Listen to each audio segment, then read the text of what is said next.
Update, brought to you by Simcox Advocates, advising businesses and families since 1949. Visit simcox.com or call 690 300. Manx Radio's Update with Andy Wint.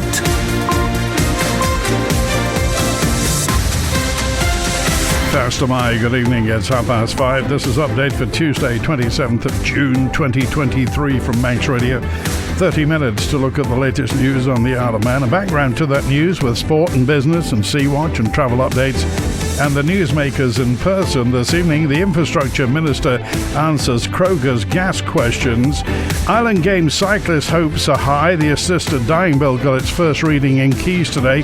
QE2 School's changing its school day timings, and inmates at the prison are seriously underemployed. Man Benham for all your business and legal needs.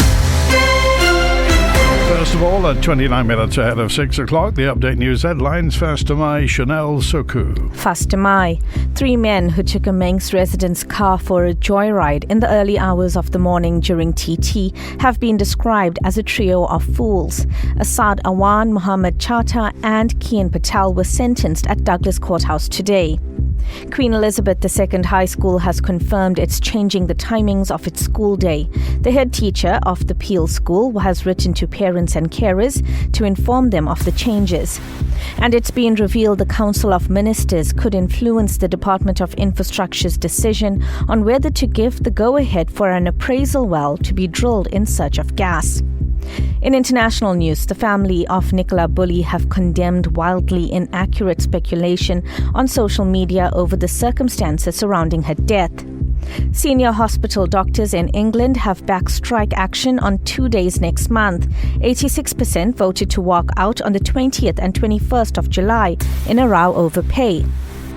And lawyers representing Mirror Group newspapers in a High Court phone hacking trial says Prince Harry should receive a maximum of just £500 in damages. The firms admitted one instance of unlawful information gathering against the Duke of Sussex. Those were your headlines. News at 6. Man Benham. Contact us by phone, video call, email or face-to-face. We're happy to connect with you. Manx Radio Weather with Manx Glass and Glazing. Goromaya, thank you. Chanel from the Ronalds Way Met Office. There is a strong wind warning in operation for the North Irish Sea. Currently, the state of sea is slight or moderate, becoming slight overnight. Dry with hill fog. Plenty of fog around today. A moderate, locally fresh southerly wind down to 14 through the night. For Wednesday, tomorrow, Jack rain. Dry and cloudy to start with, then rain from late morning on a moderate southerly. Sunny skies will end the day up to 18 Celsius, the overnight minimum 12 into Jardine. Dry with sunny spells on Thursday, top temperature 19 Celsius. Tides on the way back in, high water 17 minutes past 7, sunset 5 to 10, low water 24 minutes before 2 a.m, sunrise 13 minutes before 5. And high water tomorrow morning, 26 minutes past 7. Visit the Manx Glass and Glazing website and see a range of products from windows to doors, mirrors to splashbacks. manxglass.com. The Infrastructure Minister has been questioned in Keys over what's exactly going on with gas exploration in Manx waters. It's after Crogga returned the funds given to it by investors, saying government hasn't put regulations in place for drilling to go ahead.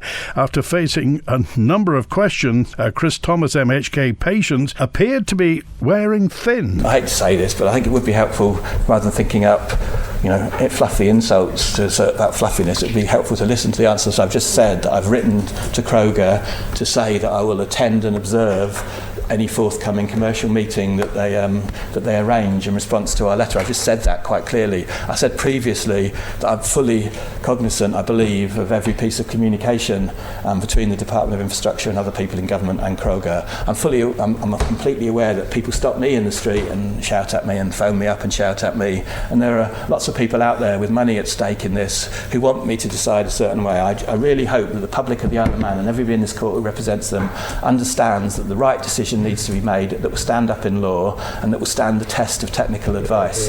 The reason why the department gave a licence back in 2018 was because it wants its hydrocarbons exploited. Why would you give a licence if you didn't want that? Since then, the Climate Change Act has come in, which has caused a variation of licence. Since then, the timescale has been extended once. We've currently got a request to vary the licence again, and we're making this decision properly, and I believe I'm on the verge of getting the decision paper and with options inside it, and it'll be then for ministers collectively or for the departmental minister to decide exactly how we take this decision in terms of law and technical advice. The Sanctions Bill was read at its principal stage in Legislative Council's last sitting before the summer recess today. What's it all about? Phil Gorn. Bill Henderson is steering this topical bill through the Legislative Council. So why is the bill needed? It's quite a comprehensive, small piece of legislation which helps the Isle of Man to bring into force UK, international and United Nations sanctions should it need to, and also it makes it far easier to go through that process than the current situation we have now, where there's various bits of Manx legislation has to be applied to bring in a UK or a United Nations or EU sanction to make it applicable to the island. And it also makes a consolidation of all the other pieces of legislation around that did refer to sanctions.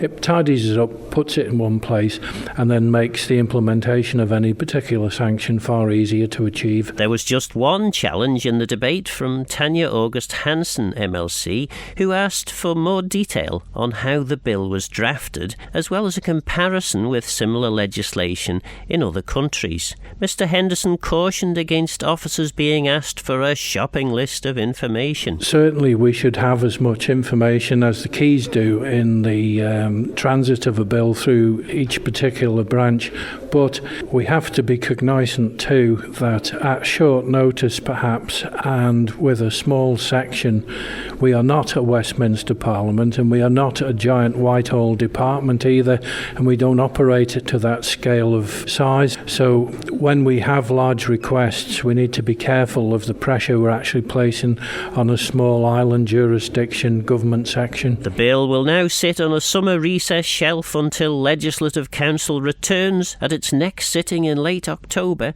to consider the bill further. This is the most listened to Isle of Man news source, and Manx Radio's Update is the Isle of Man's most downloaded news podcast. Faster by, it's 22 minutes before 6 this Tuesday evening on the Isle of Man. QE2 High School's confirmed it's changing the timings of its school day. Chanel's back with the detail. The head teacher of the Peel School has written to parents and carers today to inform them of the changes. From September, students will start 10 minutes earlier at 8:45 a.m. and finish earlier at 3:15 p.m. The lunch break is also being shortened and will take place between 12:45 p.m. and 1:35 p.m. instead. More tills will be introduced to speed up payment queues at lunchtimes, with the school adding that on most days, all year groups are served within the first 20 minutes of the lunch period. According to the school, the changes will mean students have additional time for enrichment clubs at the end of the day. They will run between 3:15 p.m. and 4:15 p.m. Staff will also have more time for continued professional development work, something head teacher Charlotte Clark says will promote a culture of learning, collaboration, evidence-informed practice and innovation. The changes follow a consultation launched by the school earlier this year, the findings of which Mrs. Clark says has been carefully considered. No lesson or teaching time is affected by the change to the timings of the school day, other than a 5-minute reduction in tutor time. According to the school, Bus Vannon has carefully considered each bus route and will share revised bus timetables in due course. You can find the letter sent to parents at manxradio.com. There are high hopes for what the Isle of Man cyclists can achieve at the 2023 Island Games in Guernsey, which start a week on Saturday. 12 athletes will compete on two wheels at the event. The Isle of Man cycling team coordinators are Gianni Epifani and Rob Sorby. Yeah, preparations have been going really well. We've had a number of races on the island, both for the road and for the mountain bike team. Some good performances by the riders that are taking part in Guernsey, so everything's going to plan at the moment. We've always performed well as a sports cycling in terms of the Island Games. I think we're the leading medal haul in terms of since it's been going since 1985. So yeah, this group of people who are involved, the team that we've selected this time, we're going there with high expectations, as we always do as a cycling team. It's a mecca really for cycling. The tradition that we have in terms of the races that have been held on the island, but as a training base, it's got everything you need. It's got hills, it's got quiet roads, you can do your time trial training as well. It's got fantastic trails for mountain bike riders as well. So everything we need training wise is on the island. So yeah, it's perfect. The road team, we want to attack the race really. We want to get riders up the road. If you know anything about road racing, generally there'll be a breakaway. We want people in that, and if we get people in the breakaway, in the road race and the crit, I'm sure we're going to come away with medals. The time trial's a difficult one. We've got a time trial specialist in Will Draper, who will probably be our main rider in that one, pushing for that. And then obviously the mountain biking. In the past we've done really well in the team medals at mountain biking as well as the individual, so hopefully we can get the riders up there with our best three riders placing top, so we can end up with team gold. We've taken team gold away from the mountain biking in the past 3 or 4 I think now, going back. So yeah, Elliot's led that team, so hopefully he can do it again. For a number of our riders, it's going to be the pinnacle of their career, but for some of the younger riders, it could be a platform to Commonwealth Games. It's a massive thing for the Isle of Man. Sea Watch with the Isle of Man Steam Packet Company. Motorship Ben McCree departed Heysham at 17 minutes past 2. She'll be into Douglas in the next 10 minutes or so, departing this evening at 7:45. Arriving at Heysham at 11:30. The overnight departure 2:15 from Heysham, back to Douglas at 6 o'clock tomorrow morning. High-speed craft Manannan left Douglas at 11 minutes to 3. She's safely in Liverpool now on the link span by the Liver building at the pier head. Departing there this evening at 7:15, back to Douglas at 10 o'clock tonight. Tomorrow morning's departures, Manannan heads from Douglas to Belfast at 7 a.m. and the Ben McCree heads 8:45 to Heysham, and our new boat, the Manxman, is getting fitted out in Southampton. Like the Steam Packet on Facebook for the latest sailing information. 3 men who took a Manx residence car for a joyride in the early hours of the morning during TT have been described as a trio of fools. In court for Manx Radio, Tessa Hawley. Asad Awan, Mohammed Umar Chatter and Kian Patel were sentenced at Douglas Courthouse after taking the Audi RS3 without the owner's consent on the 9th of June. They'd been spoken to by police near to Millcrease Motors at 3:50 in the morning after reports they were acting suspiciously. They were told to leave the area, which they did. At 5:30, the vehicle owner awoke to find his car had been taken from the driveway of his property on nearby Saddle Road.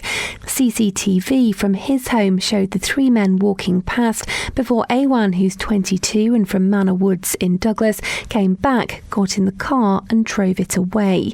The court was told the keys to the car, which has keyless ignition, were in a golf bag within the vehicle, which meant he was able to start it without having them in his hand. Awan admitted the TWOC offence, as well as having no insurance to drive the car, which was found undamaged near to his home in the car park of Skolvalaggialt.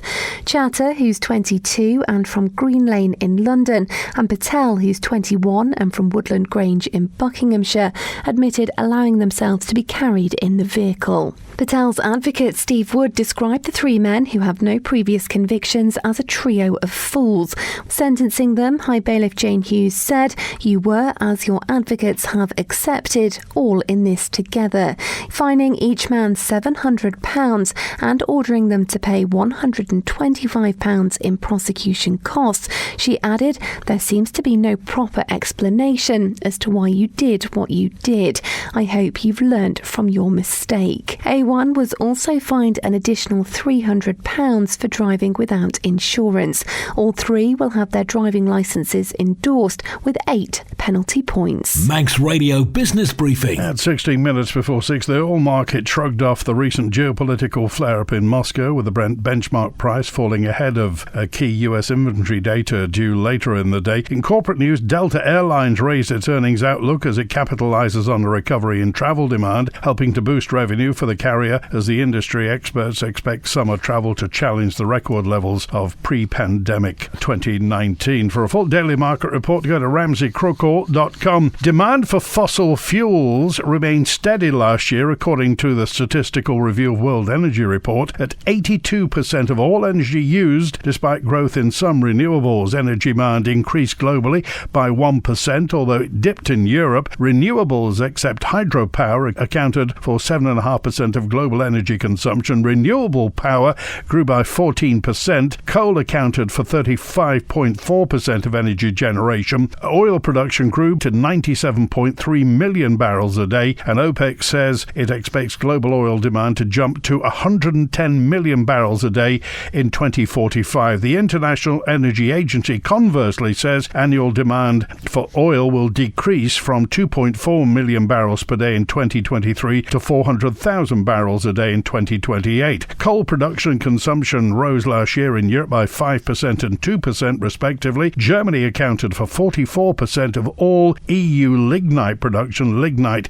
is a type of coal burned in power generation. Benchmark prices for natural gas in Europe were up 10% yesterday from Friday's closing rate after a brief insurrection in Russia over the weekend. The Stock Market Report. Brought to you by Ramsey Crookall. UK and European stocks held on to positive territory. US markets opened higher and gold climbed on a weaker US dollar. The numbers now from Ramsey Crookall.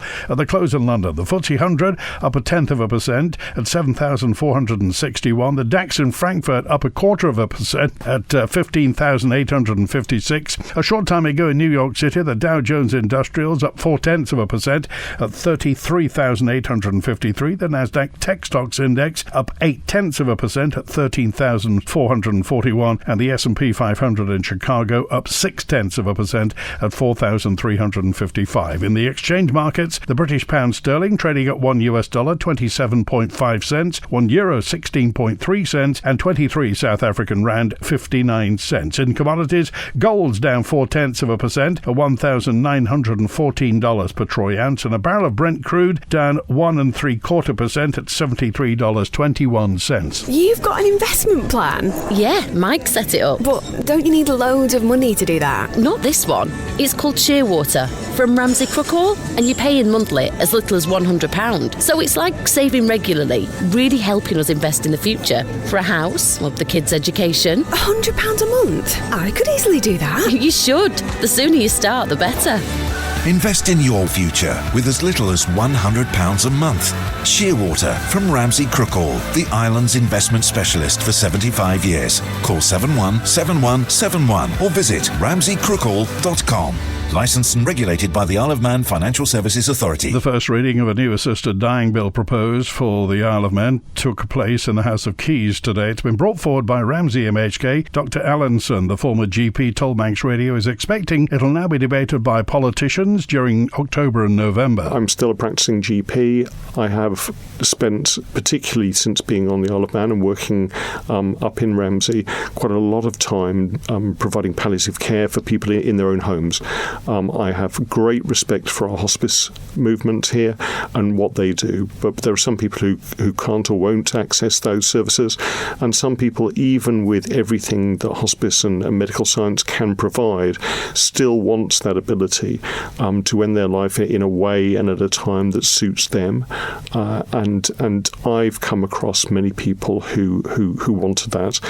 At the moment, our law prohibits me even discussing it with them, and prohibits me helping people, for instance, prepare to go to Dignitas. And one of the humbling things recently has been to read some of the obituaries in our local papers about people who've been to Switzerland to access their assisted dying provision, or people who have died on our island but have really wanted to access that. And I think we need to be realistic about this, and actually I think we can do better. Update brought to you by Simcox Advocates.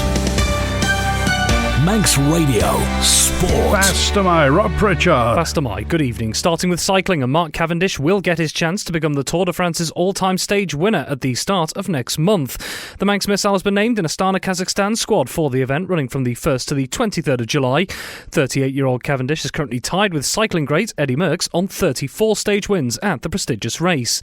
This year is expected to be Cav's last shot at beating the record after he announced last month he intends to retire from the sport at the end of the current season. In golf, Manx golfer Tom Gandy continued to improve his season momentum whilst competing on the Challenge Tour at the weekend.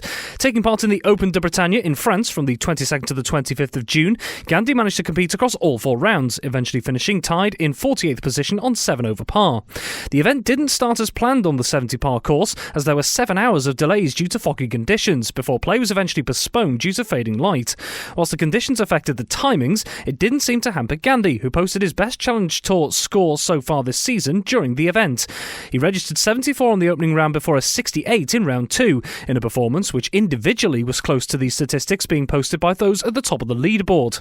After that, a score of 72 in the penultimate stage was then followed by a 73 on the 4th and final round. And finally in tennis, Manxman Billy Harris has got his Wimbledon qualifying campaign underway with a victory. 28-year-old Harris, who's currently ranked 335th in the world, has the chance to potentially make his way into the main Wimbledon draw after being handed a qualifying wildcard for this year's event. His first qualifying match yesterday saw him emerge victorious in an intense 3-set showdown with Switzerland's Alexander Richard by a score of 5-7, 7-6, 6-2. Harris's next outing in the qualifiers in the round of 64 sees him face 25th seed Hugo Gaston of France. Qualifiers need to win 3 games to secure their place in the main Wimbledon draw. Manx Radio Travel, driven by Quayside Tyres and Service Centre. There were some inbound delays earlier, but they seem to have ironed themselves out. Inbound Loganair's 25 past 5 from Manchester was on time. The 528 Loganair from Liverpool showing on time. And the 8:15 EasyJet from Gatwick all showing on time. And then the 8:30 Loganair from London City showing on time. That's inbound. Outbound, the 5:30 EasyJet to Liverpool went out on time. The 6 o'clock Loganair to Liverpool on time, and already showing on time the 9:15 EasyJet to London Gatwick on time. On the roads in Douglas, temporary lights on Ballacameen Road for resurfacing. Gravel Road in Onkens Close between Harbour Road and Fairway Close for gas upgrade work. In Baldrine, Packhorse Lane's closed. They're doing some resurfacing. Kirkmichael's got those temporary lights on the TT course south of Kirkmichael for substation work. East Quay Peel's closed between the House of Manannan and the road bridge for work on the roads and pavements. And you've still got phased closures between Battery Lane in Peel and White Strand on the Peel to Kirkmichael Coast Road. Signs are in place when there is work taking place, so you pay your money. In Glen Helen, temporary lights on the TT course for tree felling. Ramsey's got some lights, temporary lights on Cumberland Road for resurfacing work. In Laxey, Ballacollister Road's closed between Crotty-Quill Road and Rensall Hill for resurfacing. Port St Mary's got temporary lights on the Howe Road. They're doing some work on the substation there. And Ballymena Road in Jervey, still those phased closures for water main work until the middle of August. H&HMotorcycles.im for all your motorcycle requirements. Southgate Industrial Estate, opposite Quayside Tyres. Call 665646. Update brought to you by Simcox Advocates, advising businesses and families since 1949. Visit simcox.com or call 690-300. Fast am I, and thank you for joining Manx Radio this Tuesday evening. This is Update every weekday evening between 5:30 and 6. 30 minutes of nothing but news from the Isle of Man. And inmates at the Isle of Man prison are seriously underemployed, and not enough's being done to prepare them for employment on their release. An inspection of the Jerby facility undertaken by HM Chief Inspector of Prisons found that most inmates spent very little time in education, work or activity placements. Declan Crawley is the head of community rehabilitation. He says it's important to help people before they leave custody. The construction industry is huge for us in the Isle of Man, and it's largely that's the sector that has been used for people who are wanting to get their foot on the employment ladder once they leave prison. But it's not just that, it's about wanting to try to engage in other industries too. Catering industry, obviously, and we are as well documented in the news and in different forums, has got shortage of staff. So it's about giving these guys and ladies the opportunity to get, for example, good qualifications within the catering industry, and that's from the very basics of not just stopping a basic hygiene in economy level 2. It actually trains people to get City and Guild chef qualifications. So that's something that we're really wanting to try to push, and it's important because we want to give people the best opportunity that they have to not maybe go down pathways that they've been down before.